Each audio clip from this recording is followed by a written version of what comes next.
ഇപ്പോൾ ഏകദേശം ഞാൻ ഡെയിലി വീഡിയോസ് ഇടാൻ ശ്രമിക്കാറുണ്ട്. സോ നമ്മളിതാ നോമ്പ് തുറക്കാൻ വേണ്ടി ഇരിക്കുകയാണ്. ഞാൻ ഈത്തപ്പഴത്തിൻ്റെ കുരുവൊക്കെ കളഞ്ഞിട്ട് വെച്ചിട്ടുണ്ട്. ഇന്ന് നമുക്ക് പരിപ്പ് വടയും അതുപോലെ തന്നെ പഴം കൊണ്ട് ഒരു സംഭവം ഉണ്ടാക്കിയിട്ടുണ്ടായിരുന്നു. പിന്നെ എപ്പോഴത്തെയും പോലെ വത്തക്ക വെള്ളം ആക്കി വെച്ചിട്ടുണ്ട്.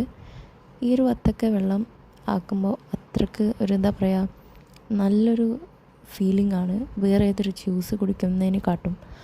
അപ്പോൾ എനിക്ക് ഈ ഒരു പരിപ്പ് വട നന്നായിട്ട് ഇഷ്ടപ്പെട്ടിട്ടുണ്ടായിരുന്നു. കുറേ കാലത്തിന് ശേഷമാണ് പരിപ്പ് വട ആക്കുന്നതും കഴിക്കുന്നതും. അപ്പം അതിൻ്റേതായിട്ടുള്ള ടേസ്റ്റൊക്കെ ഉണ്ടായിട്ടുണ്ടായിരുന്നു അതിന്. അപ്പം അതിൻ്റെ കൂടെ ചായയും കൂടെ ഉണ്ടായിരുന്നു. പിന്നെ ഇങ്ങനെയൊക്കെ നമ്മുടെ നോമ്പ് തുറക്കൽ ആ ഒരു ടൈം കഴിഞ്ഞു.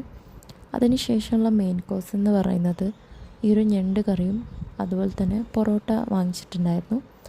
അപ്പം ഇത്രയേ ഉള്ളൂ നമ്മുടെ ഇന്നത്തെ ഈ ഒരു നോമ്പ് തുറ വിശേഷം. അതിൻ്റെ കൂടെ ഞാൻ ചായ കുടിക്കുന്നുണ്ട്. ഓക്കെ, നമുക്ക് നെക്സ്റ്റ് വീഡിയോയിൽ കാണാം.